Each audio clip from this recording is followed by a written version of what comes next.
Oke, selamat malam. Assalamualaikum warahmatullahi wabarakatuh. Suaranya kedengeran ya?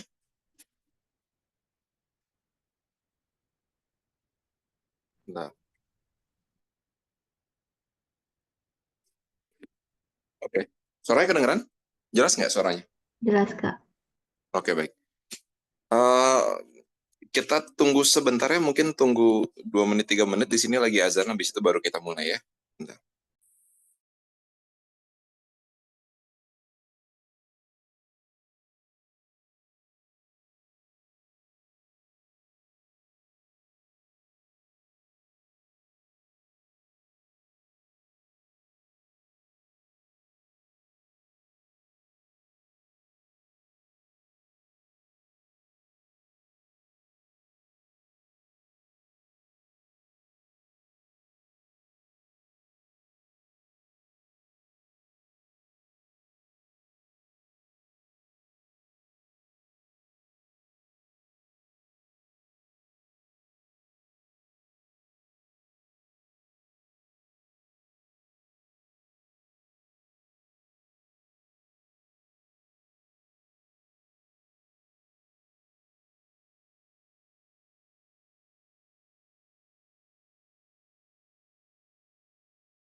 Ah, Oke, ya. Selamat malam semuanya. Assalamualaikum warahmatullahi wabarakatuh. Kita mulai ya. Tadi break azan dulu. Nah, sebentarnya di unmute ya. Oke, ini pertemuan perdana kita ya untuk materi persiapan SNBT. Salah satu sub ujiannya kan ada penalaran matematika ya, ada penalaran matematika, pengetahuan kuantitatif, penalaran umum, dan ada bahasa Indonesia dan bahasa Inggris ya. Nah, jadi perkenalkan dulu mungkin nama aku Arya. Arya Pratama, ya. Em, S1 S2-nya di Matematika UI sama ITB. Jadi mungkin di sini bisa banyak bantu di hal-hal terkait matematika lah. Jadi kebetulan sekarang kakak bakal bahas untuk persiapan penalaran matematika. Nah, karena ini pertemuan pertama ya mungkin sekedar mengenalkan kembali aja apa itu penalaran matematika, salah satu subtes di SNBT. Penalaran matematika itu bedanya apa gitu sama pengetahuan kuantitatif? Ya, intinya sih sebenarnya penalaran matematika itu soal-soal dalam bentuk kasus ya, cerita gitu biasanya, dan kita diminta untuk menyelesaikan permasalahan tersebut secara matematis. Jadi bukan ada soal tinggal pakai rumus, ada soal tinggal pakai rumus gitu ya. Jadi kita mesti menalar dulu. Ini itu sebenarnya persamaan matematika yang bisa kita ambil apa, lalu permasalahannya apa, yang diketahui apa, nah baru kita bisa pecahkan masalahnya. Beda sama pengetahuan kuantitatif.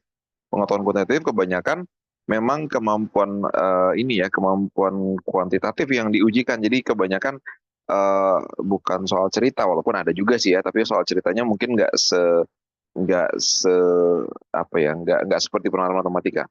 Lebih simpel gitu kasusnya.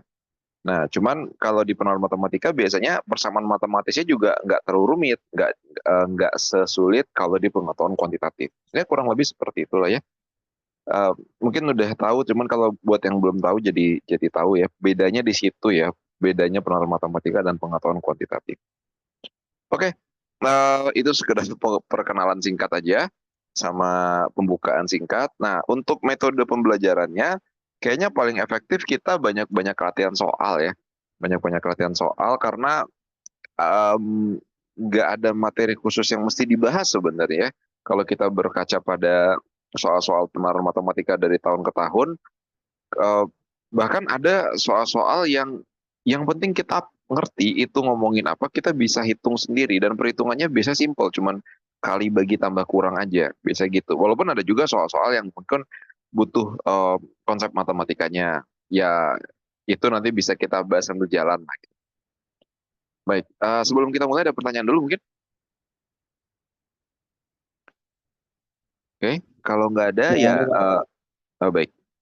Ya, kalau nggak ada kita mulai aja. Nah, kalau ada yang ingin tanyakan sambil ngejelasin silakan dipotong aja ya, nggak masalah. Dan nanti kalau misalkan kita masih ada sisa waktu, kalau ada soal di luar ini yang mau dibahas juga boleh ya, silakan disiapkan aja. Dan tidak harus soal penalaran matematika, soal apapun ya, materi matematika di sekolah boleh, pengetahuan kuantitatif boleh, atau ya apapun lah.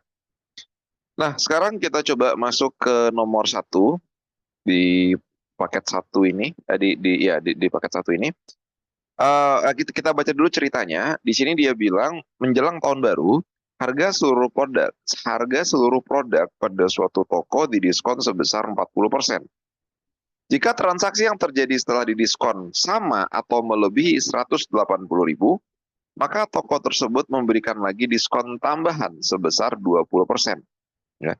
Jadi menjelang tahun baru, harga seluruh produk pada suatu toko didiskon sebesar 40%. Oke, jadi gimana nih kalimat matematis yang bisa kita bangun dari sini? Jadi ada harga produk, kita sebut aja X, semuanya didiskon sebesar 40%. Harga suatu produk adalah X, itu jadi didiskon, sebentar. Jadi didiskon sebesar 40%. Nah, setelah didiskon kita lihat harganya. Kalau harganya itu eh, lebih besar dari kalau setelah terjadi, sorry, jika transaksi yang terjadi setelah didiskon sama atau melebihi 180.000, nah, jadi kalau lebih besar atau sama dengan 180.000, maka yang terjadi apa? Toko tersebut memberikan lagi diskon sebesar 20%. Nah, ditambah lagi diskon sebesar 20%. Gitu ya. Baru bayar gitu ceritanya ya, baru bayar. Nah, jadi kalau mau dibikin apa flowchart-nya kira-kira gitu. Tapi kalau tadi itu pas udah didiskon 40% itu ternyata nilainya itu sudah kurang dari 180.000, nah itu sudah harga akhir yang harus dibayarkan. Jadi kurang lebih eh, algoritma berpikirnya seperti inilah. Agak kesini dikit. Nah gitu ya. Jadi eh, ada suatu harga X, kita nggak tahu harga itu berapa. Ada suatu harga X, kita nggak tahu harganya berapa. Didiskon sebesar 40%. Kalau setelah didiskon itu harganya jadi lebih besar atau sama dengan 180.000, ya, maka didiskon lagi sebesar 20%, baru bayar. Kalau ternyata lebih kecil dari 180.000, ya udah, itu yang dibayarkan. Oke, nah sekarang dari cerita ini kita coba masuk ke nomor satu. Nomor satu, jika seorang pembeli pada akhirnya harus bayar, jika seorang pembeli pada akhirnya harus membayar 240.000. Jadi ujung-ujungnya si pembeli ini harus bayarnya itu sebesar 240.000. Maka harga produk yang diberikan sebelum diberi sorry, maka harga produk. Hah? Oh, sebentar, sebentar, sebentar.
Oke, maaf.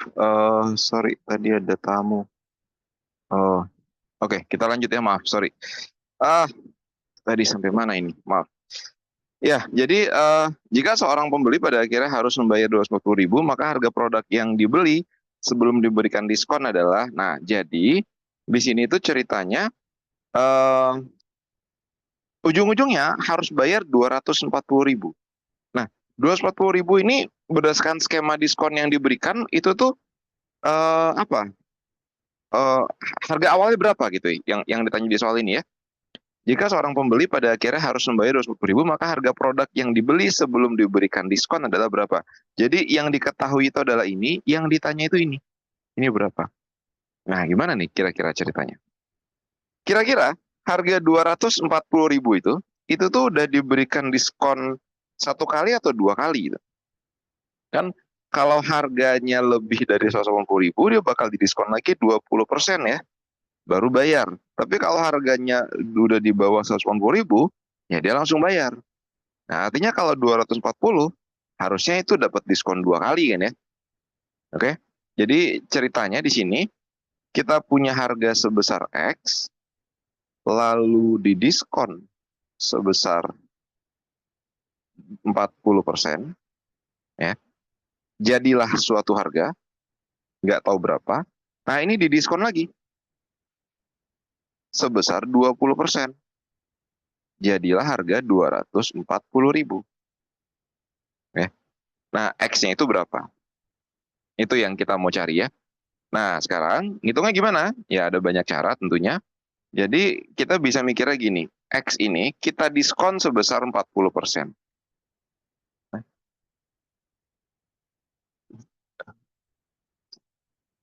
X ini kita diskon sebesar 40%. Diskon 40% itu kan artinya si konsumen itu bayarnya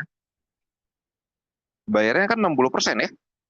Diskon sebesar 40% itu artinya si konsumen bayarnya adalah 60%. Sedangkan kalau di diskon 20% itu tuh si konsumen itu,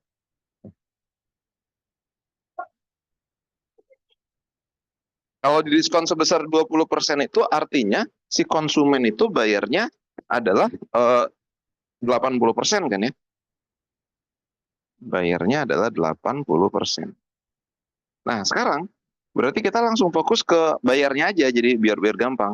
Jadi harganya X, kita bayarnya 60%, berarti dikali dengan 60 per 100. Lalu bayarnya 80%, ya kita kali aja dengan 80 per 100. Nah, ini sama dengan 240.000. Gitu. Nah, ini kalau kita mau hitung, coret-coret dulu aja. Ini coret-coret, coret. Nah, ini berarti nanti jadinya X-nya itu sama dengan 240.000 dikali 100 dibagi dengan 6 kali 8 gitu kan ya. Nah, ini berarti 24-nya kalau dibagi 8 kan 3, 3, 6 itu 1, 2 gitu ya. Jadinya adalah 1 juta dibagi 2. 1 juta dibagi 2 itu adalah 500.000. Ya, jadi X-nya itu adalah yang D ya. Harga mula-mulanya adalah yang. Ada pertanyaan ini nomor 1 silakan. Oke, baik, kalau nggak ada pertanyaan kita lanjut ke nomor 2. Nah, nomor 2 coba kita lihat. Jika suatu produk dijual dengan harga 250.000, maka harga yang harus dibayarkan seorang pembeli dengan mengikuti ketentuan diskon yang diberikan adalah berapa? Oke. Jika suatu produk dijual dengan harga 250.000, maka harga yang harus dibayarkan seorang pembeli dengan mengikuti ketentuan diskon yang diberikan. Nah, ini gimana? Eh, jadi kalau sekarang pertanyaan dibalik, harganya segini. Dengan mengikuti skema diskon yang ada, nanti bayarnya berapa? Ya, sekarang skemanya dibalik. Coba. Di nomor 2 ini berarti jika suatu produk dijual dengan harga 250.000. Jadi harga 250.000 kita diskon dulu deh satu kali. Coba kalau didiskon satu kali, nanti bayarnya berapa? Didiskon 40%. Jadi ya langsung aja 250.000 ini Kan kalau diskon 40% itu artinya si konsumen bakal bayar 60%-nya kan. Jadi 60 per 100 ya. Nah ini berapa? Ini kan jadinya adalah 35 ya. Jadi 25 dibagi 5 itu 5. 5 dikali 3 itu 150.000. Ya. Jadi di diskon satu kali, ini jadinya adalah 150.000. Nah 150.000 ini kan sesuai skemanya itu sudah lebih kecil dari 150.000 kan? Ya udah berarti dia akan langsung bayarnya segini. Nah jadi 180.000 lah harga yang harus dibayarkan oleh si konsumen tersebut. Ada pertanyaan silakan? Oke, baik kalau nggak ada pertanyaan ini suaranya masuk kan ya? Oke, kalau nggak ada pertanyaan kita lanjut ke soal nomor 3. Nah nomor 3 ini gimana? Nomor 3 dia nanya, harga produk minimal yang harus dipilih pembeli agar mendapatkan diskon 2 kali, yaitu 40% ditambah lagi 20% adalah berapa? Harga produk minimal yang harus dipilih pembeli supaya bisa dapat diskon 2 kali, yaitu 40% plus 20%. Jadi kebayang nggak maksudnya? Jadi tadi di nomor 2, kalau belanjanya 250.000, ternyata diskonnya cuma 1 kali. Nah, berapa kita mesti belanja biar diskonnya 2 kali? Ya tentu kita belanja aja yang besar gitu kan, misalkan 1 juta, 2 juta gitu. Pasti kita bakal dapat diskon 2 kali karena diskon 40. Kalau misalkan kita belanja 1 juta nih, kalau misalkan kita belanja 1 juta, di diskon 40%, itu kita bayarnya 600.000 kan. Berarti kan dapat diskon sekali lagi pasti. Nah cuman itu kok kegedean. Kalau 1 juta kegedean. Minimalnya berapa? Sini ada kata minimal, apa nggak itu maksudnya?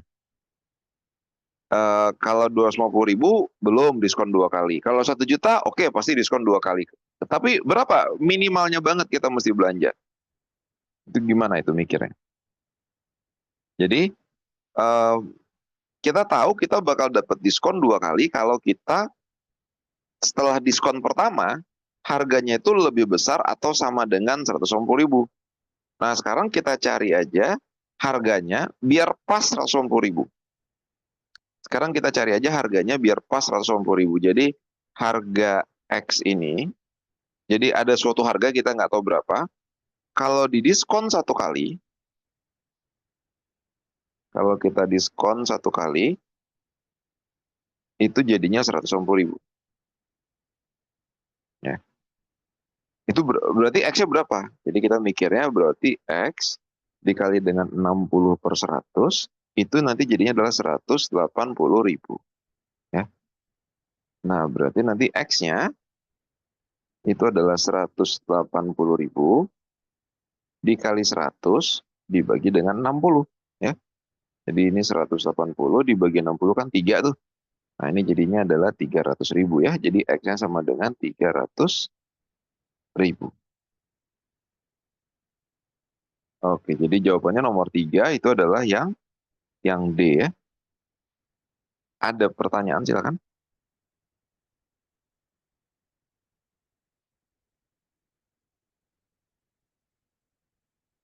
Oke, kalau nggak ada kita coba lanjut ke soal nomor 4. Nah nomor 4, berdasarkan ketentuan diskon yang diberikan, harga yang harus dibayar pembeli untuk suatu produk dengan harga 350.000 sama dengan harga yang harus dibayar pembeli jika membeli produk dengan harga berapa? Oke. Nah ini gimana nih? Berdasarkan ketentuan diskon yang diberikan, harga yang harus dibayar pembeli untuk suatu produk dengan harga 350.000 itu sama dengan harga yang harus dibayar pembeli jika membeli produk. Itu kebayang nggak maksudnya? Jadi kalau ada suatu harga, ntar ketentuan diskon yang diberikan harga. Oke, jadi kalau ada suatu harga sebesar 350.000, itu mesti bayarnya berapa nanti? Berdasarkan hasil nomor tiga itu kan kita udah dikasih tahu bahwa minimalnya mesti belanja 300.000 kan. Kita udah dapat informasi bahwa minimalnya mesti belanja 300.000 untuk bisa dapat diskon 2 kali. Nah jadi 350.000 ini pasti dapat diskonnya 2 kali kan. Jadi 350.000 ini kita hitung aja dulu, diskon 2 kalinya dapat berapa tuh berarti bayarnya? 60/100, dapat diskon lagi 20%, itu berarti bayarnya 80% ya, 80/100. Ini kalau kita hitung berapa? Sebentar, ini bisa di, mungkin coret dulu aja sama ini ya. Ini kan 3/5. Ini tuh nanti jadinya adalah 4/5, ya kan? 35 kalau dibagi 5 itu 7. Terus 70 kalau dibagi 5 itu 14 ya. 70 kalau dibagi 5 14 ya. 14 dikali 3 42, 42 dikali 4 168. Nah, jadi ini adalah 168.000 tambah 03. Jadi harga produk 350.000, ujung-ujungnya bayar 168.000 ya. Sekarang produk dengan harga berapa lagi yang ujung-ujungnya bayar segini juga? Itu pertanyaannya. Produk dengan harga berapa lagi yang ujung-ujungnya bayar segini juga? Jadi ya, kalau kita lihat opsinya itu kan di bawah 300.000 semua tuh. Berarti sebenarnya kita mau cari produk apa X yang didiskon 1 kali, nanti harganya jadi 168.000. Ya. Ya berarti kita mikirnya X dikali dengan 60/100 itu jadi 168. Nah, berapa tuh kira-kira? Ini kalau kita hitung 3/5 berarti nanti X-nya itu sama dengan 5/3 dikali dengan 168.000 ya. Berapa tuh? 168 kalau dibagi 3, 56 ya. Nah, ini 56. 56 kalau dikali 5 itu jadinya 250 tambah 280.000. Ya. Jadi jawabannya adalah yang C. Ada pertanyaan ini? Silakan.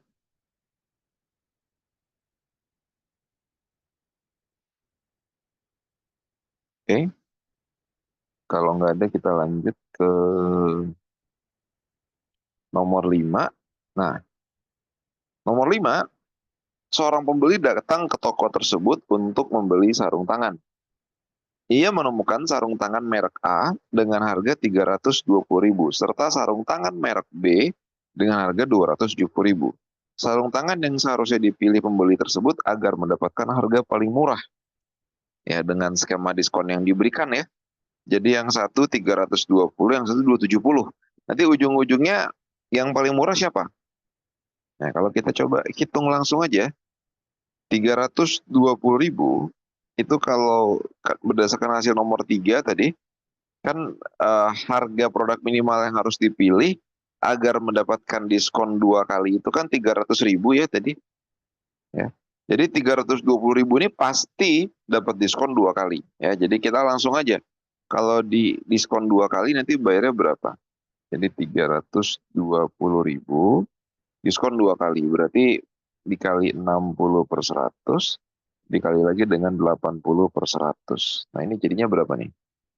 Jadinya adalah 80/100, ini jadinya 4/5, 60/100 itu jadinya 3/5.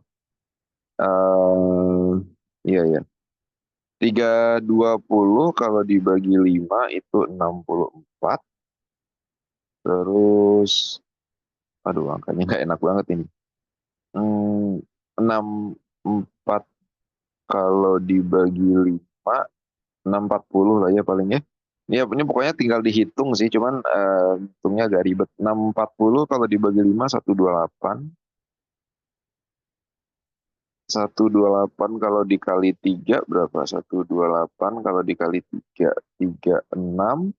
eh, 3 kali 8, 24, 384 ya. Jadi 384, 38400 kali lagi 4 berapa tuh? 384 dikali 4 itu di berapa? 1, 2, 8 kali 4, 32, 4 kali 4, 16. Jadi 1536.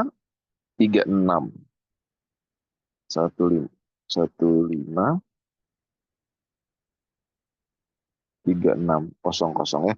Jadi ujung-ujungnya kalau harga sepatunya, kalau harga sarung tangannya 153.000, 320.000, bayarnya itu ujung-ujungnya adalah 153.000. Nah, kalau harga barangnya itu 270.000 berapa? Jadi 270, ya coba itu pasti dapat diskonnya cuma satu kali tuh. Nah, ini tinggal dikali dengan disederhanakan dulu jadi 3/5. 270 kalau dibagi 5 itu 54. 54 kalau dikali 3 itu adalah 162. Ya, 162.000 ya.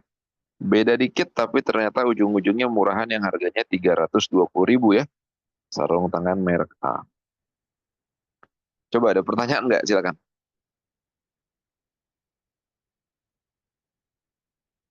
Ya, di cerita pertama ini ada pertanyaan, silakan kalau ada.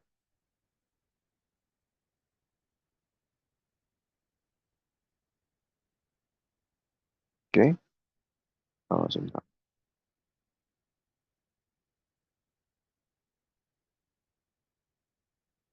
Oke, coba kita lanjut ya kalau nggak ada pertanyaan. Nah, coba kita lihat di soal selanjutnya. Rata-rata tinggi badan siswa harapan kita semua adalah 168 cm. Perbandingan jumlah siswa laki-laki dan perempuan pada sekolah tersebut adalah 5/2. Dan rata-rata tinggi siswa laki-laki adalah 170 cm. Banyak siswa yang mengikuti ekstrakurikuler basket pada sekolah tersebut adalah 60 orang dan 80%-nya laki-laki. Perbandingan jumlah siswa yang mengikuti ekstrakurikuler basket dengan jumlah seluruh siswa adalah 4/7. Nah, pertanyaannya yang pertama, rata-rata tinggi siswa perempuan pada sekolah tersebut berapa? Oke, ini gimana nih ceritanya? Rata-rata tinggi siswa perempuan pada sekolah tersebut. Ini soal yang tadi di-share bukan? Sebentar ya. Sama nggak?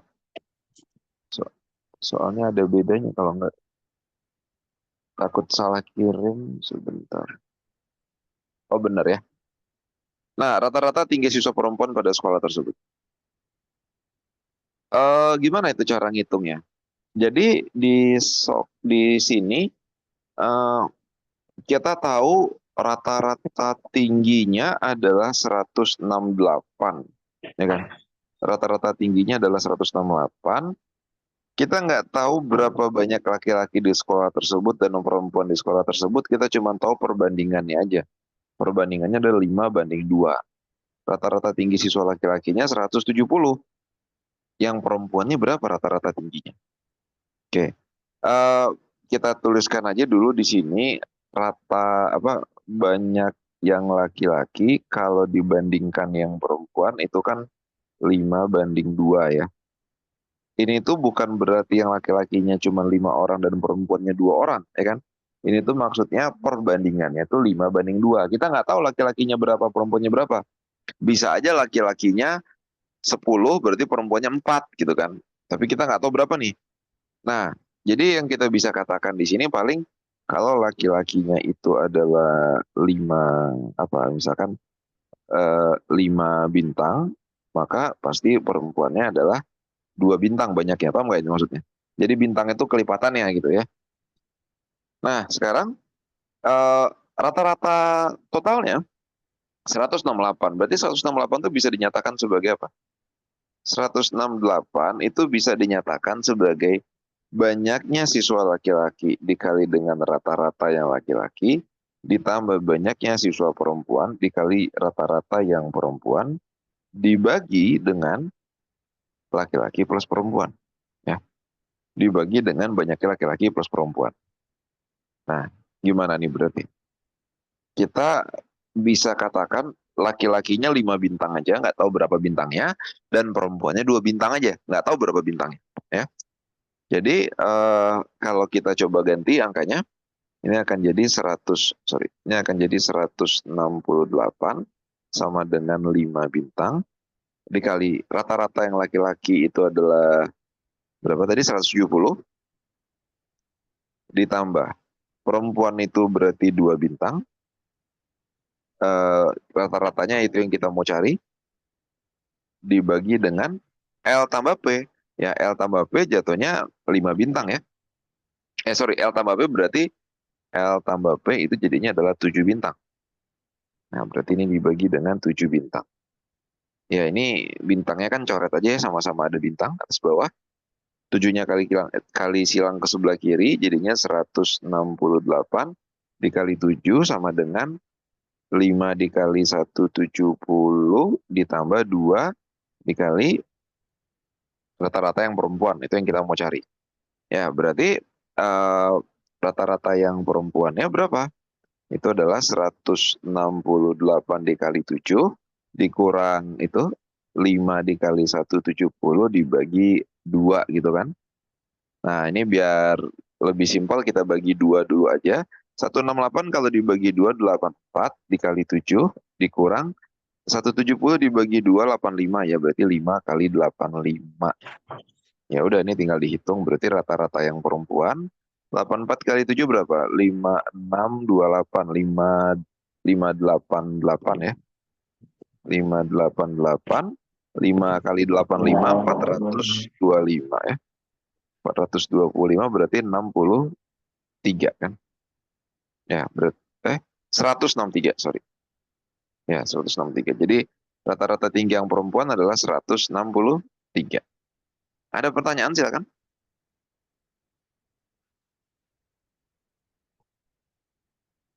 Oke, kalau nggak ada pertanyaan kita lanjut ke soal nomor 2. Persentase siswa perempuan yang mengikuti ekstrakurikuler basket di sekolah tersebut adalah berapa? Nah, ini gimana nih? Persentase siswa perempuan yang mengikuti ekstrakurikuler basket di sekolah tersebut. Kita ngomongin basket tuh berarti dari mana tuh tadi ceritanya? Banyak siswa mengikuti ekstrakurikuler basket pada sekolah tersebut adalah 60 orang dan 80%-nya laki-laki. Ya. Jadi ceritanya di sini tadi yang ikut basket itu ada 60 orang. Ya. 80%-nya laki-laki. Ya, jadi 80%-nya laki-laki, berarti 20%-nya perempuan ya. Nah, berarti yang laki-lakinya ada berapa? Yang laki-lakinya 80% dari 60, berarti 48. Sedangkan yang perempuannya 20% dari 60 ya, berarti 12 orang. Oke. Jadi yang ditanya apa di sini? Persentase siswa perempuan yang ikut basket di sekolah tersebut. Apakah jawabannya A? Apakah jawabannya 20%? Nah, 20% ini adalah persentase perempuan yang ikut basket. Nah, kalau yang kita mau cari apa? Persentase siswa perempuan yang ikut basket di sekolah itu. Apa tuh bedanya? Ya. Kalau 20% yang ini ya, 20% ini adalah kita menghitung banyaknya perempuan yang ikut basket dari yang udah ikut basket. Ya. Jadi dari yang ikut basket, perempuannya berapa persen? Itulah 20%. Nah, yang kita mau cari di soal nomor 2, itu adalah apa? Persentase siswa perempuan yang ikut basket di sekolah tersebut.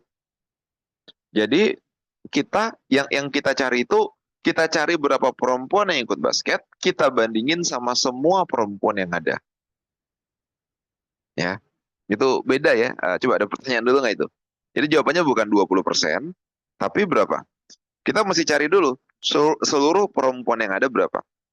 Nah, di sini kita berarti mesti tahu dulu banyak siswa di sekolah tersebut. Dari pernyataan terakhir di soal ini tuh, dia bilang bahwa perbandingan jumlah siswa yang mengikuti ekstrakurikuler basket dengan jumlah seluruh siswa adalah 4:7. Ya. Jadi kan yang ikut basket dibandingin seluruh siswa, berarti dibandingin sama L ditambah P. Itu adalah 4:7. Kita udah dikasih tahu bahwa yang ikut basket itu totalnya 60. Jadi 60 dibandingin L tambah P sama dengan 4. banding 7, ya kan?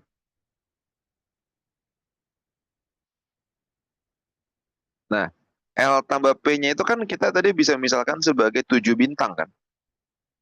L tambah P-nya itu bisa dimisalkan sebagai 7 bintang. Nah, dari sini kita bisa dapat apa? Ini kan berarti 7-nya bisa dicoret, berarti nanti dapat bintangnya. Bintangnya itu sama dengan 60 dibagi 4. 60 dibagi 4 itu 15 kan ya? Jadi bintangnya itu 15. Ini paham nggak maksudnya? Jadi tadi kalau kita misalkan yang laki-lakinya adalah 5 bintang, berarti kita jadi dapat bahwa laki-lakinya sekarang adalah 5 dikali 15. 75. Dan yang perempuannya itu adalah 2 dikali 15. Itu adalah 30 ya. Nah berarti di nomor 2 ini kalau kita mau mencari persentase siswa perempuan yang ikut basket di sekolah tersebut, ya berarti yang kita hitung adalah 12 dari 30 dikali dengan 100%. Ya, tinggal kita bagi 6, 2 sama 5, berarti ada 40% ya. 200 per 5 ya, 40% ya. 40 per 100. Coba ada pertanyaan nggak? Atau ada pendapat lain mungkin di nomor 2 ini? Coba sebentar. Ya, jawabannya adalah yang E ya.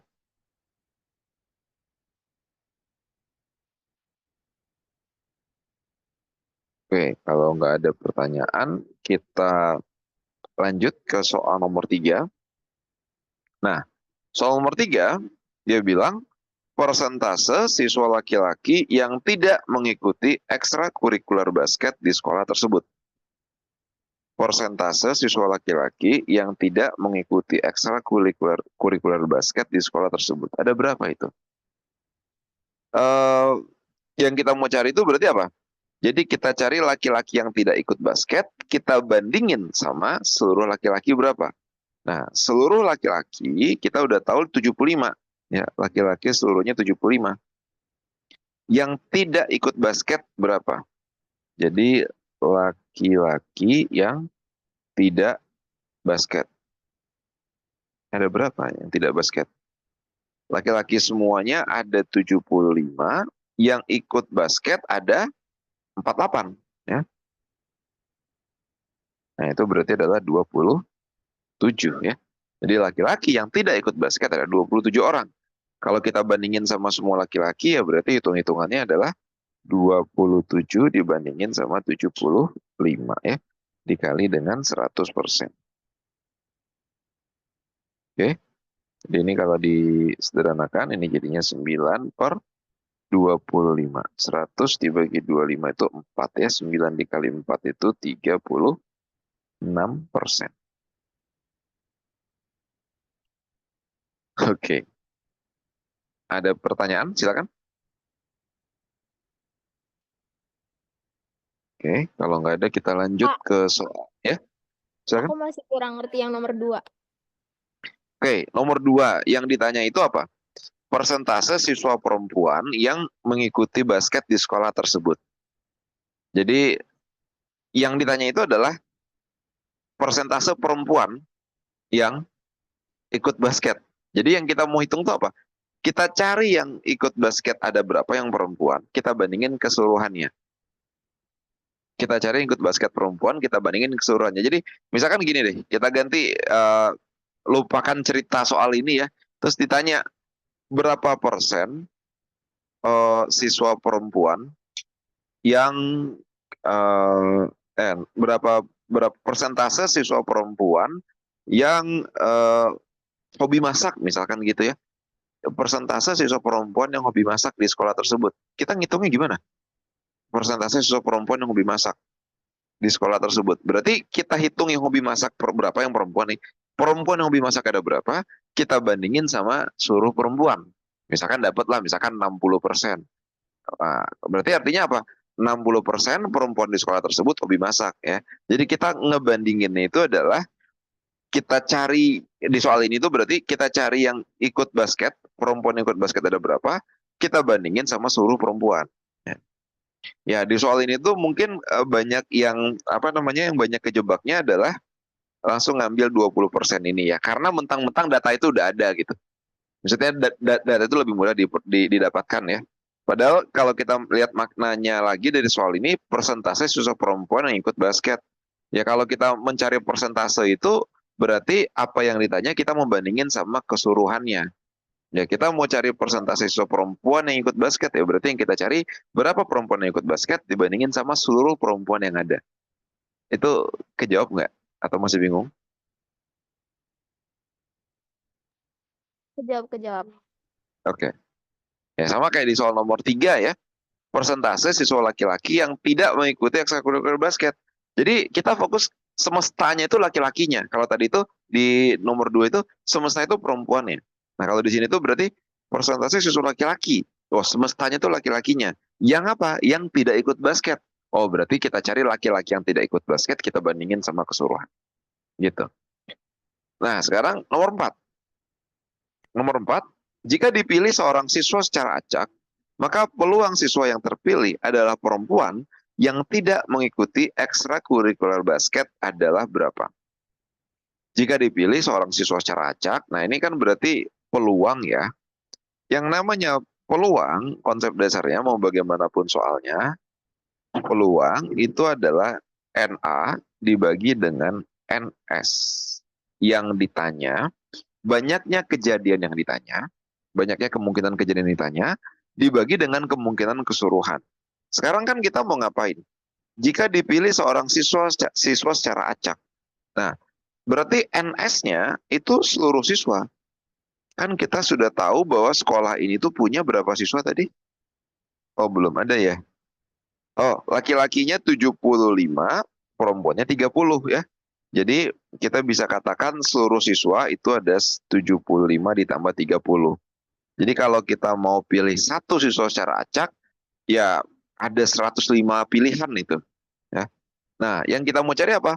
Yang kita mau cari adalah peluang yang terpilih itu adalah perempuan yang tidak ikut basket. Adalah perempuan yang tidak ikut basket. Yang ikut basket ada berapa orang perempuan? Yang ikut basket tadi ada 12. Seluruh perempuan ada berapa? Ada 30, yang ikut basketnya 12 ya. Nah, berarti 30 dikurang 12 ini adalah perempuan yang tidak ikut basket ya. Nah, berarti jadinya berapa tuh? 30 kurang 12 itu adalah 18 dibagi dengan 105. Sama-sama dibagi berapa? 3 apa 9 nggak habis ya? Bagi 3 paling ya. Kalau dibagi 3 itu 6, dibagi 3 itu 105 bagi 3 35 ya. Ya, berarti 6/35. Masih udah nggak bisa ya. 6/35. Yang A jawabannya. Oke, silakan ada pertanyaan. Di nomor, ya satu paket inilah mungkin. Ada pertanyaan dulu mungkin. Dari nomor 1 sampai 4. Oke, kalau nggak ada pertanyaan, kita lanjut ke soal selanjutnya. Oke, ini ada 5 soal ya. Yang bawah tadi, ada 4 soal. Oke. Nah, soal selanjutnya. Ayah, ibu beserta 4 orang anaknya, 2 laki-laki dan 2 perempuan, ingin berfoto di suatu studio. Pada studio tersebut, mereka akan berfoto bersama dengan posisi duduk berjajar, di mana kedua orang tua harus berada di ujung. Pria duduk menggunakan kursi hitam, dan wanita duduk menggunakan kursi putih. Ayah berumur 45 tahun, ibu berumur 40 tahun, serta dari anak sulung ke anak bungsu masing-masing memiliki selisih umur 3 tahun. Oke, kita coba langsung masuk ke nomor 1 ya. Banyaknya cara berfoto yang dapat terjadi. Jadi tadi ceritanya di soal ini tuh ada ayah, ibu sama 4 orang anaknya. 2 laki-laki dan 2 perempuan. Jadi kita sebut aja ada ayah, ibu, 2 anak laki-laki, jadi L1, L2, sama perempuan 1, perempuan 2. Nah, dia itu akan berfoto berjajar pada suatu studio, di mana kedua orang tua harus berada di ujung. Oke, pria duduk menggunakan kursi hitam dan wanita duduk menggunakan kursi putih. Oke, Jadi kedua orang tua harus berada di ujung. Jadi mungkin contohnya gitu, contohnya yang penting orang tua harus di ujung. Jadi ayah 1, 2, 3, 4, 5, 6 sama ibu itu di ujung. Nah, di antaranya itu ada L1, L2, P1, P2. Oke. Jadi ayah dan ibu harus di ujung. Nah, kurang lebih begini ya. Nah, kursi hitam itu jadi yang pria pakai kursi hitam duduknya. Jadi ini hitam, hitam, hitam. Yang wanita menggunakan kursi putih. Iya, ini putih, putih, putih. Nah, kurang lebih seperti ini. Pertanyaan pertama, banyaknya cara berfoto gimana? Oke, sebelum kita coba kerjakan soal ini, kita samakan pemahaman dulu terkait konsep berpikirnya ya. Jadi kita mau masuk ke kasus khusus dari permutasi, yaitu banyaknya cara menyusun. Banyak cara menyusun. Kalau misalkan kita punya N buah objek. Nah, ini gimana banyaknya cara menyusun? Jadi ambil contoh aja, misal kalau kita punya kata ujian. Kata ujian ini kan ada huruf U, J, I, A, dan N. Dan urutannya bisa kita acak-acakan ya sedemikian rupa. Ada berapa banyak cara mendapatkan urutan huruf yang baru gitu. Nah, gimana nih caranya? Ada yang udah belajar belum ini? Jadi cara berpikirnya adalah kita mau susun 5 huruf ini ke dalam 5 buah tempat kan, mau di-arrange kan. Kita siapa yang huruf pertama, siapa yang huruf kedua, huruf ketiga, huruf keempat, dan huruf kelima. Hurufnya ada 5, berarti untuk pilih satu huruf di tempat pertama, itu ada 5 pilihan huruf. Oke?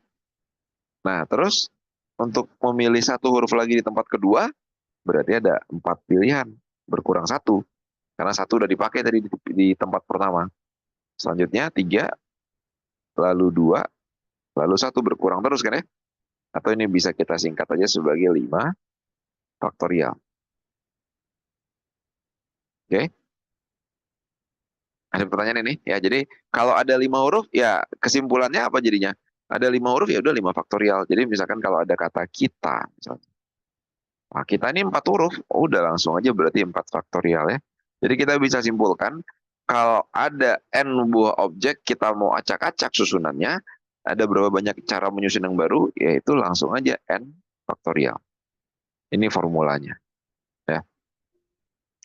Nah, tentu ada variasinya ya, jadi tidak lurus-lurus begini doang. Bahkan kebanyakan soal mungkin ya udah jarang yang lurus-lurus begini aja. Misalkan kita punya, kan barusan tuh kata kita ya. Kalau ada kata-kata misalkan. Nah, ini ada berapa banyak cara nih menyusunnya. Kata ini kan ada 4 huruf, berarti ya udah 4 faktorial. Tapi ada huruf yang sama. A-nya sama di sini. Artinya pertukaran 2 huruf itu harusnya nggak kita hitung. Ya. Jadi kita bagi lagi dengan 2 faktorial. Nah, gitu. Ya, jadi kalau ada huruf yang sama, ada objek yang sama ya, yang kita anggap kalau ditukar tuh nggak ngaruh, nah itu kita bagi dengan banyaknya objek tersebut. Oke. Nah, contoh lagi misalkan kalau ada kata kakek. Nah, kakek itu ada berapa huruf? Kakek itu ada 5 huruf, berarti 5 faktorial. Tapi ada K-nya 3 buah, sama semua. Ya berarti kita bagi lagi dengan 3 faktorial. Udah selesai, ntar tinggal dihitung lah itu ya. Atau contoh lagi misalkan ini apa? Misalkan ada kata kakak. Nah, kalau kakak gimana? Ya, kakak itu ada 5 huruf, berarti 5 faktorial. Tapi K-nya ada 3 buah sama. Ya berarti kita bagi lagi dengan 3 faktorial. A-nya ada 2 buah sama. Dibagi lagi dengan 2 faktorial ya. Intinya dibagi dengan banyaknya huruf yang sama. Nah, itu salah satu variasinya lah. Ada macam-macam lah bentuknya ya. Ada pertanyaan dulu di sini. Intinya yang mau disampaikan adalah kalau kita ingin menyusun n buah objek, ini beda ya antara memilih dan menyusun. Kalau menyusun Itu semuanya diambil, cuman urutannya yang kita mau bolak-balik gitu. Kalau memilih, misalkan ada 5 huruf mau dipilih 2 doang, nah itu milih namanya. Kalau kayak gitu kita menggunakan permutasi atau kombinasi gitu ya. Nah kalau ini tuh sebenarnya kasus khusus dari permutasi. Kita pilih semuanya, tapi kita susun urutannya gitu. Oke, ada pertanyaan dulu ini, silakan kalau ada. Kan nanti rekaman Zoom-nya dikirim di grup kan? Kayaknya iya. Kakak kurang tahu ya kalau masalah rekamannya, nanti tanya ke kakak ini. Iya, nanti harusnya dikirim sih. Tadi ada yang bilang masih kurang ngerti yang bagian mana. Oh, yang mungkin yang tadi ya. Oke, ini teorinya aman ya, yang bagian ini. Masalah cara memilih.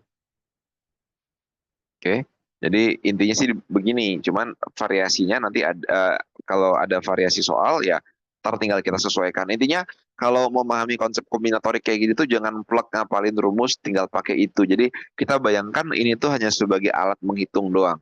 Kalau ada n objek mau dicak-acak ya udah n faktorial gitu. Oke, sekarang kita balik ke soalnya kita ya di nomor ini tadi ya, di nomor 1 ya. Banyaknya cara berfoto yang dapat terjadi adalah berapa? Nah, ini gimana? Banyaknya cara berfoto yang dapat terjadi. Ya, konsepnya kan kondisinya sebenarnya kayak gini tadi nih.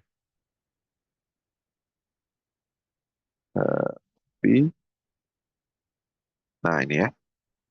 Intinya kan begini ya, kita nggak pentingin ininya dulu deh, kita nggak pentingin warna kursi dulu karena dia bakal ngikut itu. Tapi intinya ada 6 orang yang akan berfoto dan akan kita acak-acak susunannya. Nah, tapi kan kalau 6 orang ya harusnya 6 faktorial ya. Tapi di sini ayah dan ibunya nggak boleh pisah. Sorry, bukan nggak boleh pisah, nggak boleh bergerak. Posisinya harus di situ. Ayah dan ibunya harus di ujung. Berarti yang bisa diacak-acak siapa? Yang bisa diacak-acak cuman yang anak-anaknya aja kan. Anak-anaknya ada berapa orang ini? Ada 4 orang. Nah, berarti ya udah 4 faktorial. Ya. Nah, tapi ayah dan ibunya walaupun nggak boleh, nggak di ujung, harus di ujung, tapi kan bisa tukeran, bisa ayah ibu atau bisa juga ibu ayah ya. Jadi ini dikali lagi dengan 2 faktorial atau 2 aja juga boleh. Ini akan jadi 4 kali 3 kali 2 kali 1 dikali 2 kali 1 ya. 4 kali 3 kali 2 kali 1 itu 24 dikali 2 ya. Jadinya adalah 48. Oke, ada pertanyaan ini silakan. Oke, kalau nggak ada kita coba lanjut ke nomor 2. Nah, nomor 2, jika ibu melahirkan anak pada usia 28 tahun, maka usia anak bungsu adalah berapa tahun? Jika ibu melahirkan anak pada usia 28 tahun, maka usia anak bungsu itu berapa? Jadi ceritanya tadi berapa? Ibu itu berumur 40 tahun. Kalau dia melahirkan umur 28 tahun, anak kedua ya, jadi sebutlah anak kedua itu umurnya berarti berapa sekarang? Sekarang umur 1040 dikurang 28 ya, umurnya 12. Nah katanya dari anak sulung ke anak bungsu masing-masing memiliki selisih umur 3 tahun. Berarti anak ketiga umurnya berapa? Anak keduanya 12, anak ketiga berarti umurnya ya dikurang 3 ya. Lebih muda kan? 9 jadinya. Anak keempat, anak bungsu ya, anak keempat itu adalah 6 tahun. Oke, jadi nomor 2 jawabannya adalah yang A. Ada pertanyaan ini silakan di nomor 2. Ya bentar Kak, ini mau Ya, tanya itu apa boleh. tuh? Yang Ini mana? Sorry. 4 faktorial kan dikali 2 faktorial sama dengan 4 kali 3A. Tiganya ini dari mana Kak? Oh, 4 gini, penjabaran faktorial itu 4 kali 3 kali 2 kali 1. Jadi kalau misalkan kita punya 5 faktorial tuh maksudnya maknanya itu adalah 5 kali 4 kali 3 kali 2 kali 1 gitu. Jadi faktorial itu artinya dikaliin terus sampai 1. Ya, itu definisinya. Itu bukan pertanyaannya. Ya ya. Jadi kalau ya. Jadi makanya tadi gini, apa namanya? Saat kita punya ujian. Nah, cara berpikirnya kan ini tadi kita belum tahu nih. Cara berpikirnya gimana bisa dapat 5 kali 4 kali 3 kali 2 kali 1 itu. Jadi kita mau pilih satu huruf taruh sini. Ada berapa pilihan? Ujian ada 5 huruf, ya udah 5 pilihan. Terus pas mau pilih satu huruf lagi ke tempat kedua, karena satu huruf udah dipakai, maka tinggal 4 huruf sekarang. Begitu seterusnya cara mikirnya sampai 1. Nah, kita nulis panjang-panjang begini ya, 5, 4, 3, 2, 1 ini, itu sama aja dengan kita menuliskan 5 faktorial.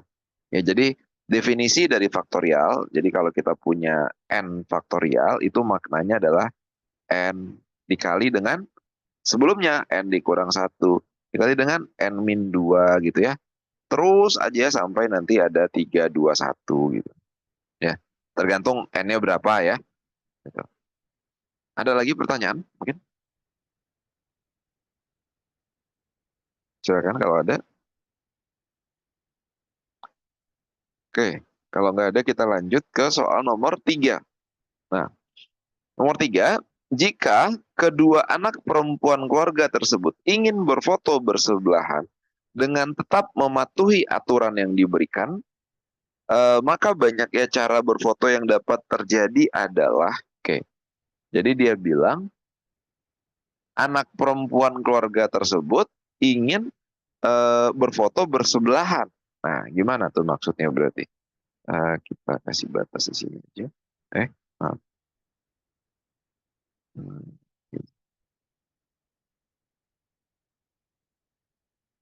Nah, jadi anak perempuannya ingin foto sebelahan. Jadi dia maunya sebelahan tapi dengan mematuhi aturan yang ada.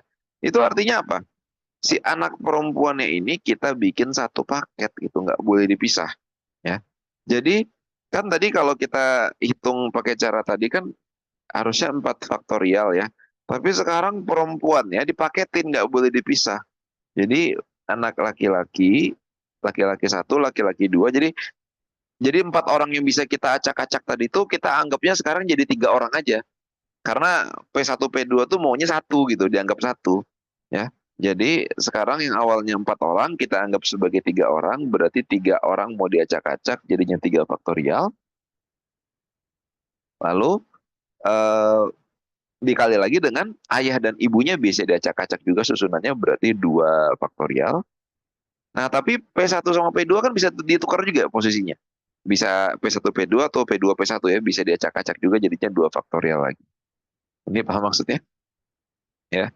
Jadi 3 faktorial itu gara-gara P1 sama P2-nya harus sepaket, ya, maka dianggap 3 orang aja. Nah, 2 faktorial yang ini tuh gara-gara ayah dan ibunya bisa tukeran.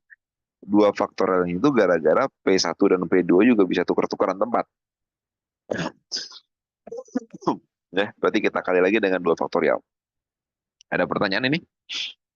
Ya, berarti ini kalau kita coba hitung, ini jadinya adalah 3 faktorial itu 3 kali 2 kali 1, dikali 2 kali 1, dikali 2 kali 1. Berarti jadinya 6 kali 4 ya, 24. Yang D jawabannya. Ada pertanyaan silakan.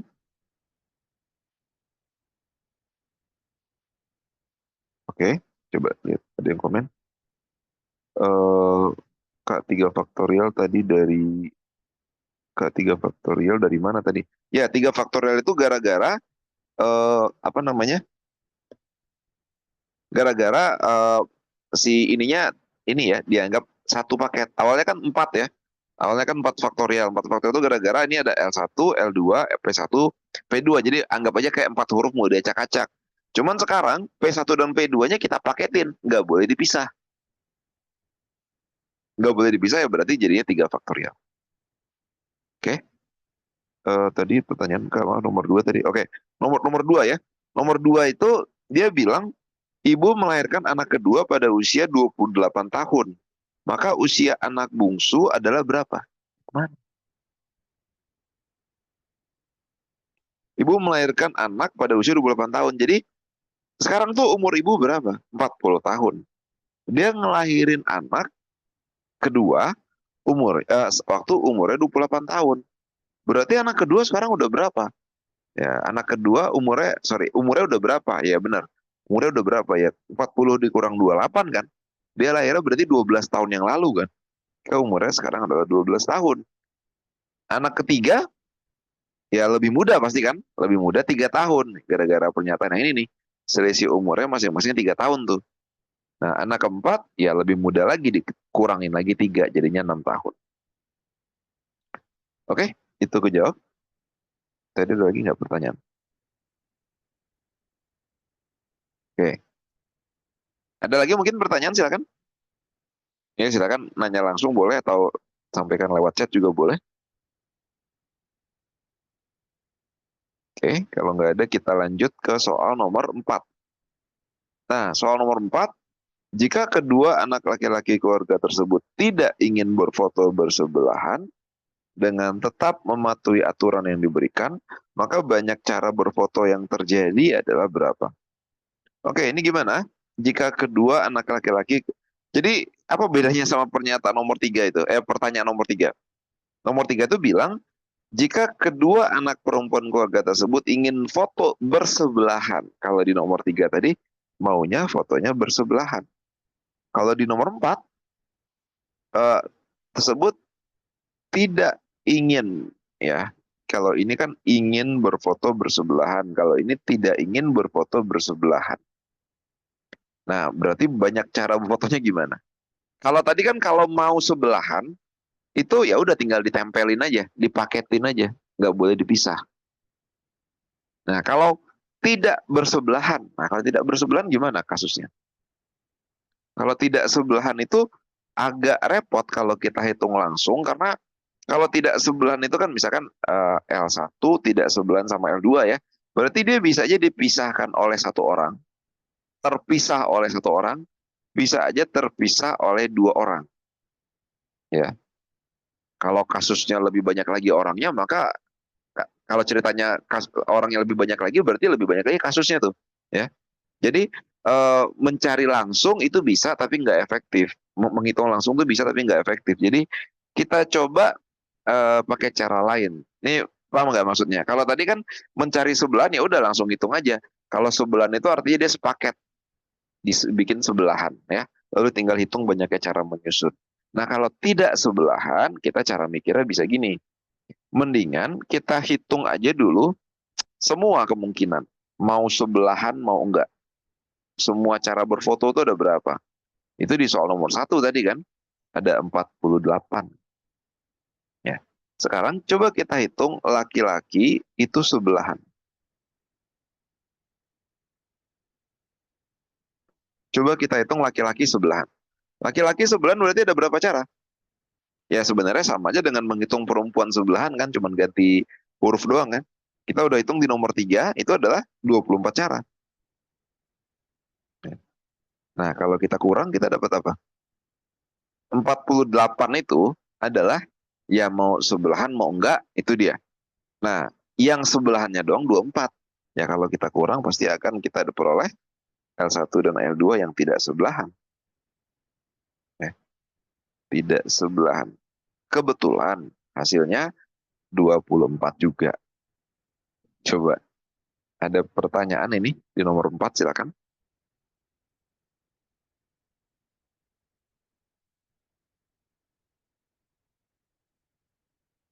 Oke, kalau nggak ada kita lanjut ya. Coba. Kejawab Kak, terima kasih. Oke, sama-sama. Lanjut ke nomor 5 ya. Nah, nomor 5, banyak susunan warna kursi yang dapat terbentuk adalah berapa? Berapa susunan? Nah, ini balik ke ini tadi nih, ceritanya ini. Jadi, banyak susunan warna kursi yang dapat terbentuk. Itu gimana ngitungnya berarti? Jadi, kita nggak peduli urutan orangnya. Kita fokus ke warna kursinya aja. Kalau berubah-ubah tuh gimana? Itu paham nggak maksudnya? Jadi, kan kalau yang ini tukeran ya, L2 sama P1 tukeran, warna kursinya urutannya bakal berubah kan. Tapi coba bayangkan kalau si L1 sama L2-nya yang tukeran. Itu warna kursinya nggak berubah dong, ya kan? Itu dianggap satu tuh ya. Jadi mau urutannya itu adalah A, L1, L2, P1, P2, I, sama A, L2, L1, P1, P2I. Kalau kita fokus ke susunan warna kursi aja, ini tuh sama. Sama kan? Kalau susunan warna kursi aja ya. Nah, jadi gimana tuh cara ngitungnya berarti? Coba ya nggak? Jadi ya kalau kita mau fokus ke warna kursinya aja, ya udah ini kursi kita acak-acak aja susunannya. Kursinya kan ada 3 hitam, 3 putih. Ya sama seperti kita mengacak-acak susunan huruf. Ada 6 huruf, tiganya hitam, tiganya hitam, tiganya putih. Jadi kalau 6 huruf kan 6 faktorial. Tiganya hitam, berarti 3 faktorial. Tiganya lagi putih, berarti 3 faktorial lagi. Nah ini tinggal dihitung ya. Jadinya berapa? 6 faktorial itu berarti 6 kali 5 kali 4 kali 3 kali 2 kali 1 dibagi dengan 3 kali 2 kali 1 dikali lagi dengan 3 kali 2 kali 1. Nah, ini tinggal dicoret, 3, 2, 1 itu 6 ya. 5 kali 4 itu 20. Oh, sebentar. Kok? Oh, oke. Maaf. Nggak ada jawabannya kalau kayak gini ya. Ada yang salah. Tahu nggak apa yang salah? Kan yang di ujung nggak boleh ditukar. Kan itu ayah dan ibu tuh jangan ditukar kursinya. Ya. Ini jangan ditukar. Jadi yang boleh kita tukar 4 yang di tengah itu aja. Ya. Jadi yang boleh kita tukar 4 yang di tengah itu aja. Jadinya adalah 4 faktorial dibagi dengan H-nya ada 2 faktorial, P-nya ada 2 faktorial. Ya. Ini pertukaran dari 4 buah ini jadinya ini. Ya. Nah, tapi H sama P-nya kan bisa ditukar juga tuh. Andai kan si ayahnya pindah ke sini, ibunya pindah ke sini kan jadi bisa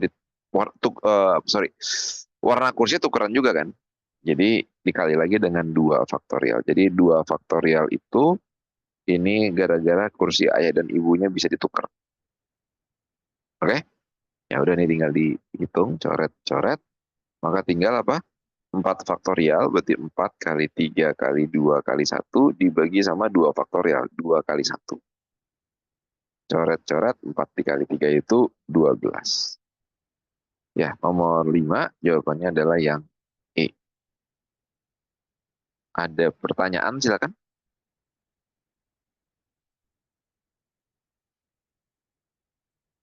Oke. Baik, kalau nggak ada pertanyaan, kita coba lanjut ke soal nomor selanjutnya. Sebentar.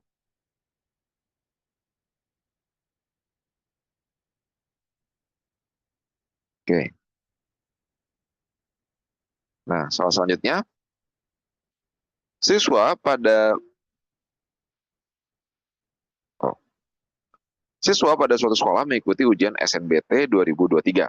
Diketahui 53% peserta lulus di jurusan teknik, 61% lulus di jurusan bahasa, 60% lulus di jurusan sosial, 24% lulus di jurusan teknik dan bahasa, 35% lulus di jurusan bahasa dan sosial, 27% lulus di teknik dan sosial, dan 5% tidak lulus di ketiga jurusan. Nah, pertanyaan pertama, persentasi banyak siswa yang lulus di ketiga jurusan adalah berapa? Oke, ini gimana nih? Jadi di sini kita nggak tahu banyak siswanya ada berapa ya. Kita fokus ke persentasenya aja. Bentar. Jadi ada 53%. Oh, kita bikin diagram Venn aja kayaknya lebih gampang ya. Nah, jadi 1, 2,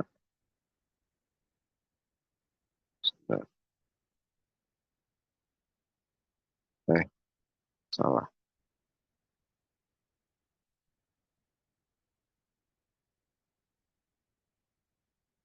Oke. Dikata 53% peserta lulus jurusan teknik. Nah, berarti tekniknya itu 53%. 61% lulus jurusan bahasa, berarti bahasanya adalah 61%. Dan 60% lulus jurusan sosial. Nah, berarti sosialnya adalah 60%. Oke. Ini ya. Ini persentasenya. Ya udah di sini aja nggak apa-apa. Tapi nanti kalau dijadiin PDF tuh bakal kepotong kalau begini tuh. Ya udahlah. Ini semestanya kita ya nggak tahu berapa, udah nggak usah dikotakin. Oke. Nah, di soal ini juga dikasih tahu bahwa 24% lulus di jurusan teknik dan sosial.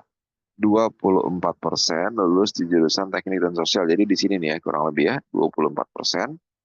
35% lulus di jurusan bahasa dan sosial. 35% lulus jurusan bahasa dan sosial. Lalu 27% lulus di jurusan teknik dan sosial. Sorry. Tadi salah ya. 24% lulus teknik dan bahasa. Oke, maaf. Jadi ini 27. Ini 20. Ini yang 27%. Teknik dan bahasa itu berarti yang ini. 24% ya. Oke. Dan 5% tidak lulus di ketiga jurusan. Oh, sorry. Berarti ada yang di luar.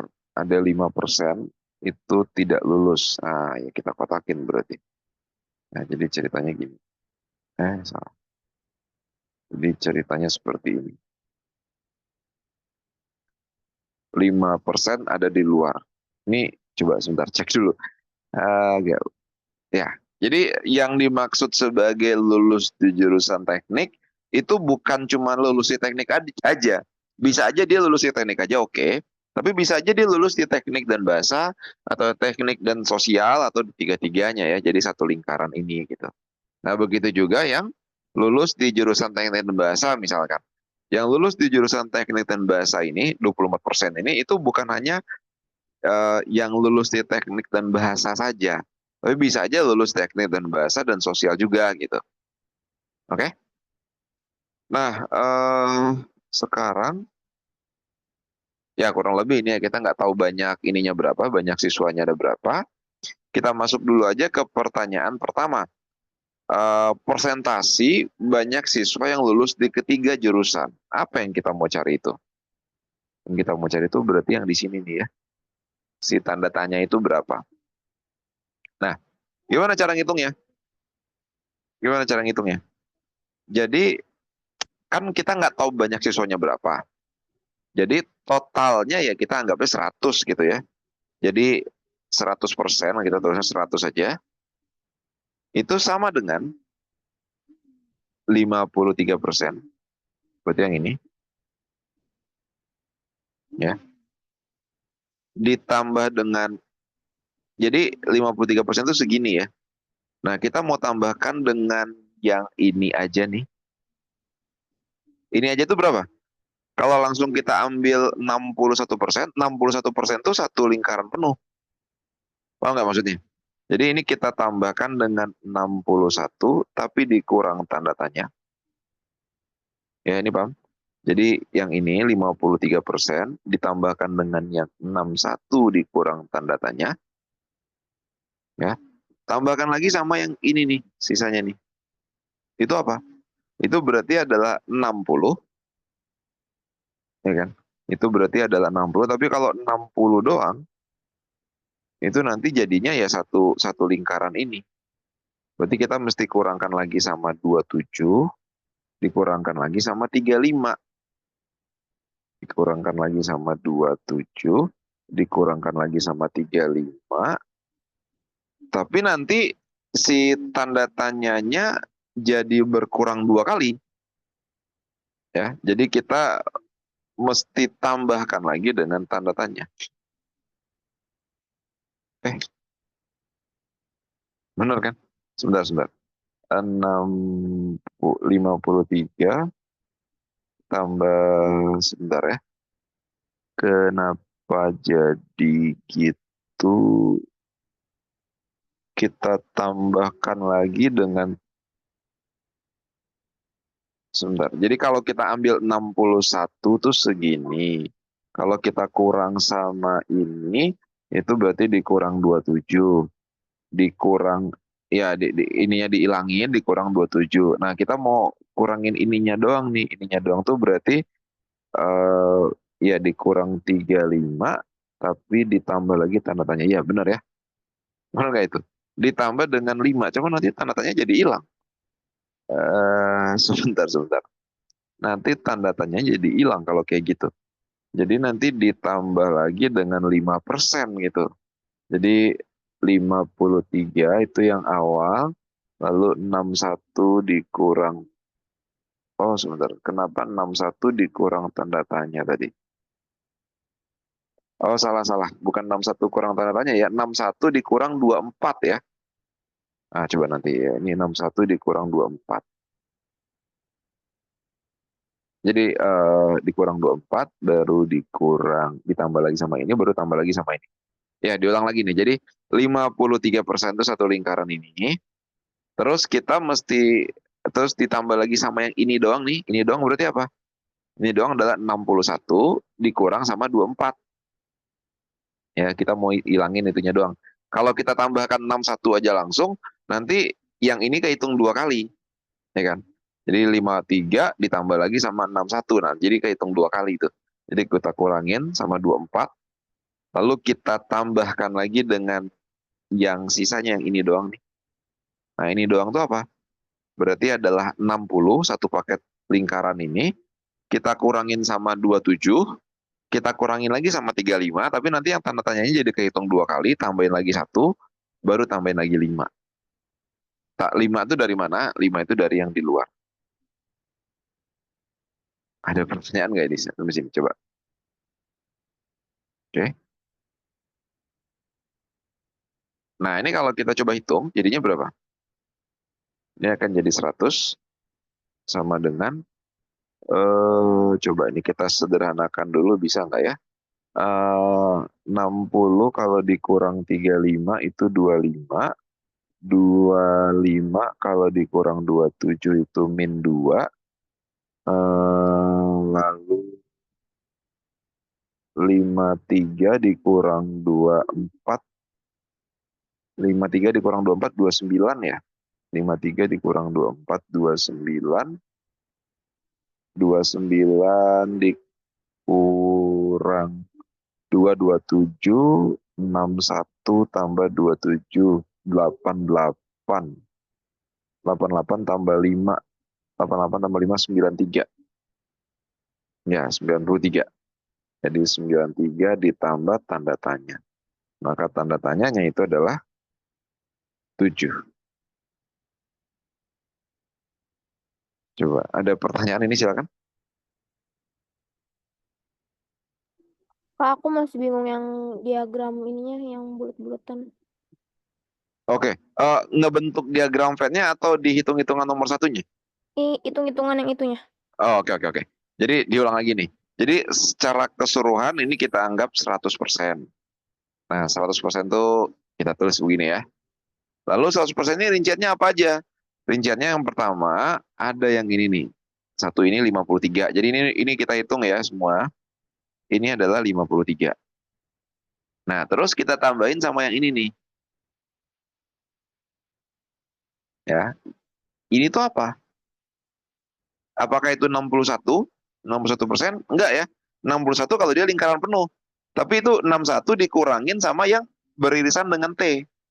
Ya, dikurangin sama yang beririsan sama 53 itu. Yaitu 24 katanya. Nah, jadi ditambahkan dengan 61 kurang 24. Ini dia.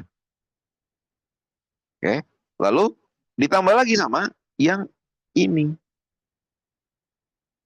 Gitu. Ini tuh apa? Apakah itu 60? Bukan. Itu ada kalau 60 satu lingkaran. Nah, itu adalah 60. Jadi kalau kita lihat kalau mau fokus ke sini ya. Ini itu adalah 60 tapi dikurang sama yang 27, ya kan? Terus dikurang lagi sama yang 35. Jadi dikurang sama yang 27, dikurang lagi sama yang 35. Tapi kalau dikurangin 2 kali kayak gitu, nanti yang bagian ini dikurang 2 kali jadinya. Ya. Kalau kita apa namanya? Kalau kita ambil langsung 60, nah itu kita nggak mau karena yang bagian ini harusnya nggak dihitung karena udah kehitung di T dan di B tadi kan, udah dihitung sama yang sebelumnya. Jadi kita mesti hilangkan. Kita hilangkan lah. Jadi yang ini kita bersihin. 27 ya. Jadi tanda tanyanya udah dihilangin nih. Tapi kalau kita kurangin lagi dengan 35, tanda tanyanya jadi berkurang lagi gitu. Jadi berkurang 2 kali. Kita nggak mau itu. Maka kita tambahkan lagi dengan tanda tanya. Paham nggak maksudnya? Paham Kak, paham. Ya, kurang lebih kayak gitu ya. Jadi ibaratnya ini contoh-contoh lain ya. Misalkan kalau kita punya ini, misalkan ini kita bagi eh, ini A, B, C, D gitu misalnya ya. Kita cuma tahu, eh, misalkan kita mau dapetin D-nya doang, tapi nggak tahu nilainya. Yang kita tahu itu cuman A tambah B tambah C tambah D-nya, semuanya berapa. Terus kita tahu bahwa A tambah B-nya berapa. Jadi kita tahu satu paket ini berapa, kita tahu satu paket ini berapa. Nah, buat dapetin D-nya, sama tahu A-nya berapa. Iya, berarti buat, ya kurang lebih gitu lah. Ini malah contohnya malah lebih ribet.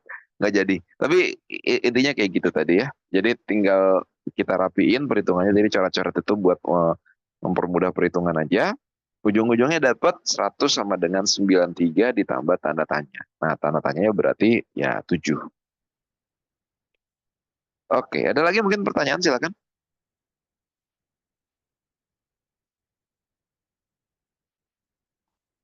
Oke, kalau nggak ada kita coba lanjut ke nomor selanjutnya. Jika banyak siswa di sekolah tersebut adalah 200 siswa, maka banyak siswa yang lulus hanya di satu jurusan adalah berapa? Oke, banyak siswanya 200 ternyata katanya ya. Kalau banyak siswanya 200 berarti kita bisa detailkan nilainya. Eh, Bentar ya, coba digambar ulang aja di sini biar lebih jelas.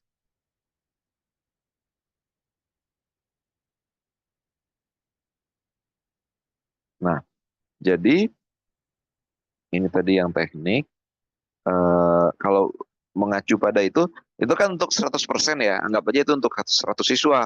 Berarti kalau jumlah siswanya itu ternyata 200, tinggal dikali 2 aja. Jadinya ini 106 banyaknya yang teknik, yang sosial itu ada 120, karena 60 kan? Ya, yang ini bahasa itu ada 162.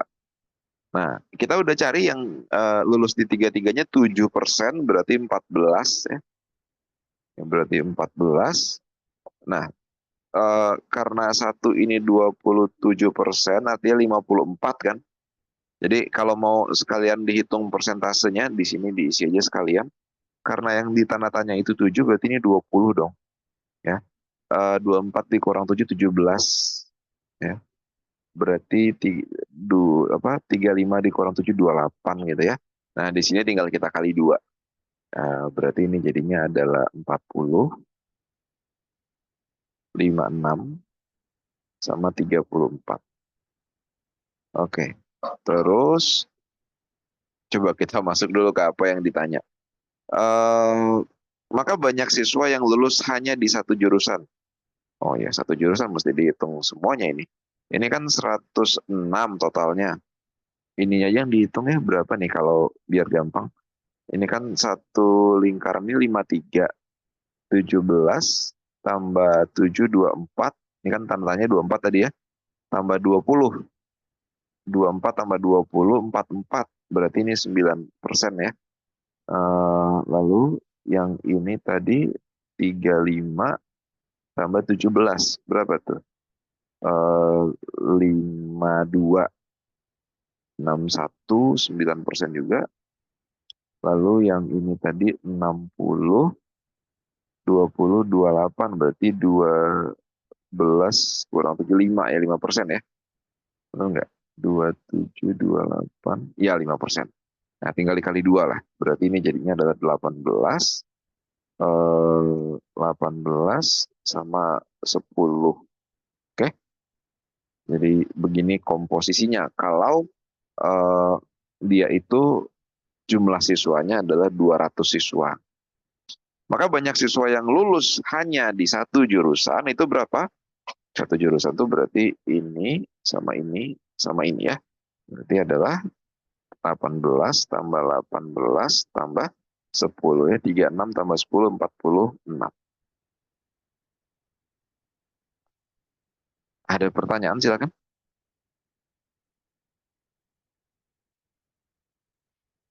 Oke, Kamu nanya kalau nggak, dong, ya silakan. itu yang B sama dengan 162 dari mana? 162 ini dikali kok 162 ya? 122 ya, maaf. Oke, 122. Oh iya, oke. 122. Oke, makasih. 122, 61-nya dikali 2. Oke, ada lagi? Oke, kalau nggak ada kita lanjut ke soal ini. Soal nomor 3, berapa perbandingan presentasi lulus di jurusan teknik dan sosial, tetapi tidak lulus bahasa terhadap persentase lulus jurusan sosial dan bahasa, tapi tidak lulus di jurusan teknik. Oke, nah, copy aja ini tadi. Jadi, lulus di jurusan teknik dan sosial, tapi tidak lulus di jurusan bahasa. Berarti berapa itu yang dia maksud? Tidak lulus jurusan teknik dan sosial, tapi tidak lulus jurusan bahasa, berarti yang ini ya, 40 ya. Kita mau bandingin sama lulus di jurusan sosial dan bahasa, tapi tidak lulus jurusan teknik. Berarti 56. Ya, berarti perbandingannya adalah 40 banding 56. Ya, sama-sama bagi 8, jadinya 5 banding 7.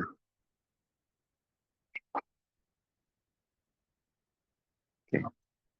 Ada pertanyaan silakan.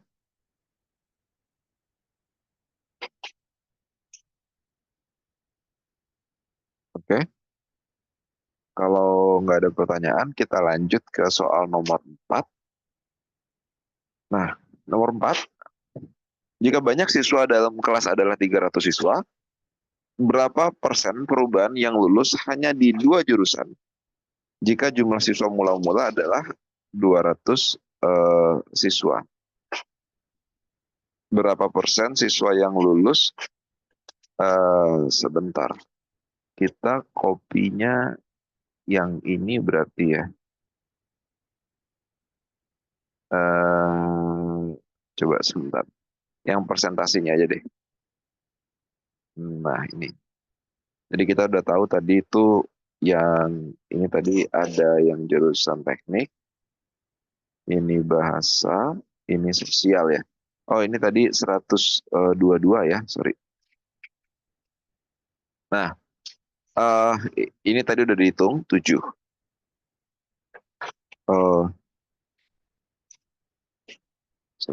Ini udah dihitung 7. Aduh, sebentar ya, ngambil charger sebentar, sorry, sebentar.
Oke, sorry, kita lanjut ya.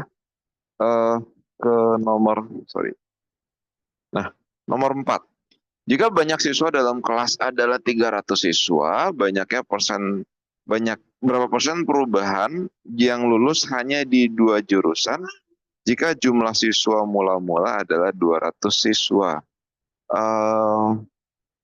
Jadi lulus di 2 jurusan, hanya di 2 jurusan itu berarti ini ya, hanya di 2 jurusan itu berarti 17, 20 sama 28. Ya kan? Itu kalau di total berapa persen itu? Jadi 17 tambah 20 tambah 28%.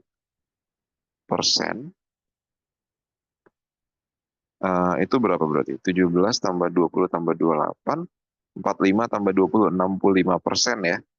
Nah, pertanyaannya adalah di sini berapa kalau jika banyak siswa dalam kelas adalah 300 siswa, berapa persen perubahan yang lulus hanya di 2 jurusan jika jumlah siswa mula-mula adalah 200?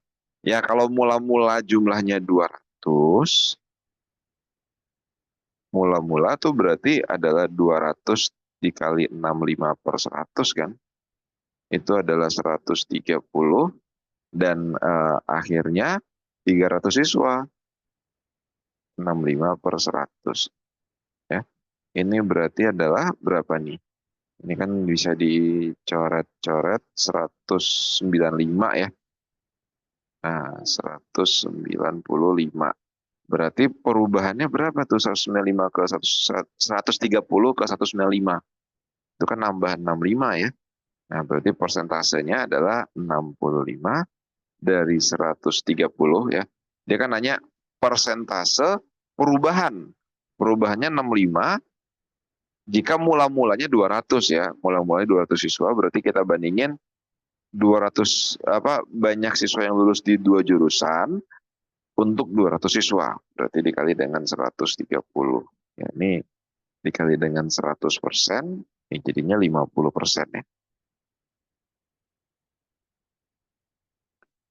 Oke, ada pertanyaan ini silakan.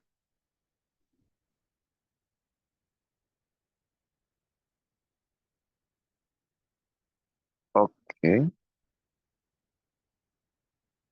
Kak, itu diminta perbandingannya sesuai urutan soal atau kayak bebas gitu, Kak? Diminta perbandingannya sesuai urutan soal atau kayak bebas gitu? Apa itu maksudnya? Sesuai urut berapa persen perubahan yang lulus? Nggak ada hubungan sama urutan soal kan? Maksudnya kayak itu kan dia bilang di jurusan sosial dan bahasa, tapi nggak lulus di jurusan teknik itu maunya kayak Oh iya betul. Ya, gitu. sesuai urutan ya. Maksudnya nomor 3 ya. Ya maaf tadi Iya salah. Kak. Iya ya. Ya, sesuai urutan soal. Jadi yang disebutin duluan ya. Karena kan nanti jadi beda ya. Misalkan jawabannya tadi 5/7, kalau sama 7/5 kan beda kan. Tentu yang diambil yang A ya. Sesuai urutan soalnya gitu. Iya ya, oh itu maksud. Oke. Tapi tidak lulus di bahasa. Itu ada 40 sama yang lulus di jurusan bahasa dan sosial tapi tidak lulus jurusan teknik. Oke. Ada lagi pertanyaan silakan.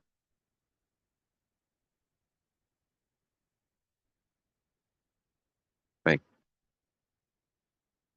Kak bisa lihat cara untuk nomor 4. Oke, nomor 4, sorry. Ya. Nomor 4 itu intinya jadi dia tuh mau bilang kalau banyak siswa tuh sekarang 300, berapa persen sih ini memang dia cara menyampaikannya agak muter-muter ya. Dia mau bilang kalau awalnya 200 siswa terus jadi 300 siswa, berapa persen perubahan yang lulus di 2 jurusan. Jadi kalau 200 siswa berapa, kalau 300 siswa berapa tuh yang lulus di 2 jurusan. Nah, perubahannya berapa tuh, nambahnya berapa, nah itu kita hitung persentasenya. Nah, persentase itu selalu konsepnya itu dibandingin sama semestanya atau sama yang awalnya gitu ya. Nah, di sini kan mula-mulanya berarti tentu yang 200. Di sini dia bilang kan, jika jumlah siswa mula-mula adalah 200. Nah, kita hitung jumlah siswa mula-mulanya 200 itu berapa persen yang lulus di 2 jurusan. Terus pas jadi 300, berapa persen yang lulus di 2 jurusan. Nah, nambahnya 65, berarti 65/130. Ada pertanyaan lagi? Silakan. Kenapa 130, Kak? 130 itu adalah banyaknya siswa yang lulus di 2 jurusan saat jumlah siswanya 200. Jadi yang kita mau cari itu adalah berapa persen perubahan yang lulus hanya di 2 jurusan. Ya, yang lulus di 2 jurusan waktu kondisi mula-mula yaitu siswanya 200 ada berapa? Oke, itu kejawab nggak maksudnya? Jadi yang perubahannya dibandingin yang mula-mulanya. Jadi kalau misalkan eh, awalnya 100, kan di sini awalnya 130. Jadi 195. Nah, berapa persen tuh perubahannya? Gimana cara ngitungnya? Ya. Sekarang misalkan sekarang nilai kita 80. Besok nilainya 95. Berapa persen tuh perubahannya? Ya kan nambah 15 kan? Cara ngitung berapa persen perubahannya atau berapa persen kenaikannya? Ya kita ngitungnya tentu 15/80 kan. Dibandingin sama yang awal dikali dengan 100% gitu. Ini angka 80/95 ini contoh lain aja ya. Oke, itu menjawab Menjawab, Kak. Makasih. sama-sama. Oke. Kak, boleh dijelaskan ulang tidak langkah-langkah membuat diagram Venn nomor 4? Nomor 4. Nomor 4 itu sebenarnya ngambilnya dari ini ya, dari yang ini. Dari yang ini. Cuman ini dalam persentase ya, ini itu dalam persentase. Ngambilnya dari yang ini, dari yang 4. Jadi langkahnya tadi ya kita coba tuliskan dulu apa yang diketahui. Yang lulus di jurusan teknik 53, 61, 60. Terus yang lulus di 2 jurusan, ini dia tadi kan ya beberapa yang diketahui di soal. Terus kita tadi ketolong sama pertanyaan nomor 1. Pertanyaan nomor 1 itu kan nanya berapa banyak siswa yang lulus di ketiga jurusan. Nah, kalau kita udah dapet itu, tadi kan 7 tuh jawabannya, ya berarti langsung semuanya jadi dapet. Ya. Jadi kuncinya tadi di sini nih, kan si nomor 1 ini. Jadi memang soal-soal penalaran matematika ini suka berlanjut gitu ceritanya. Ya. Jadi pernyataan di sebelumnya. Jadi tapi kesulitannya ya itu sih. Saat kita nggak nemu di nomor yang atas, nomor bawahnya tuh jadi nggak bisa tuh seringnya kayak gitu. Walaupun ada juga yang saling independen sih. Nomor 1 nggak ada hubungan sama nomor 2 ya. Tapi kalau nomor ini tuh ya bergantung banget sama soal nomor 1. Mau nggak mau, walaupun nomor 1 ini nggak ditanya, harus tetap dicari juga ya. Biar bisa tahu persentase keseluruhan. Oke. Ada lagi pertanyaan? Silakan. Atau ada soal di luar ini yang mau ditanyain juga boleh.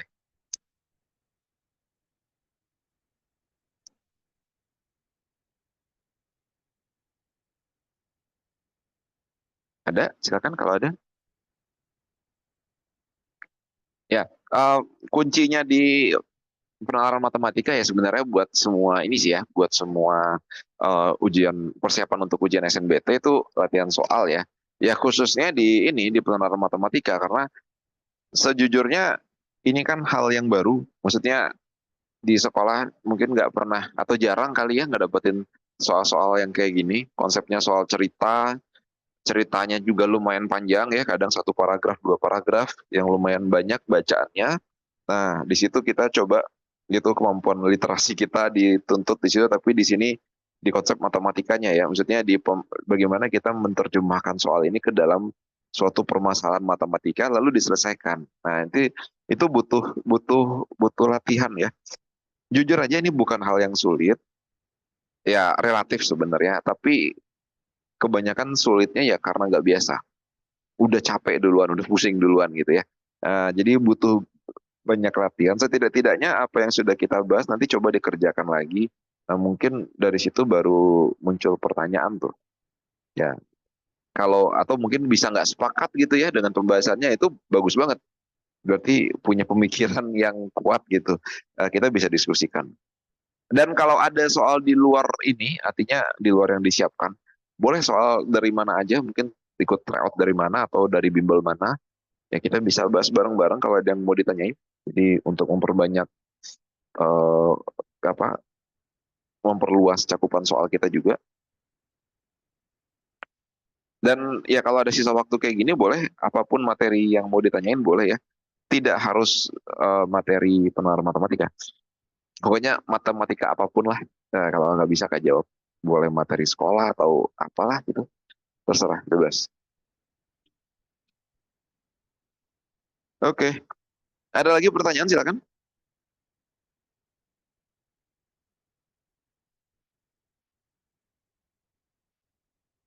Oke, kalau nggak ada pertanyaan, ya mungkin itu dulu kali ya apa namanya pembahasan kita kali ini. Sebentar, aman ya? Oke.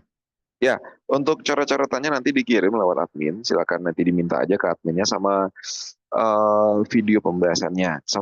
Terus untuk videonya kalau memang dibutuhkan, coba di-download aja. Nanti dikasih linknya.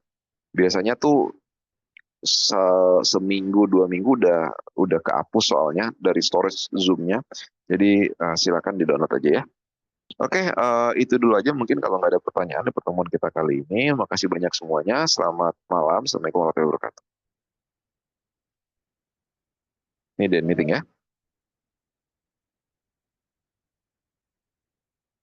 Terima kasih, Kak. Yuk sama-sama. Yuk sama-sama.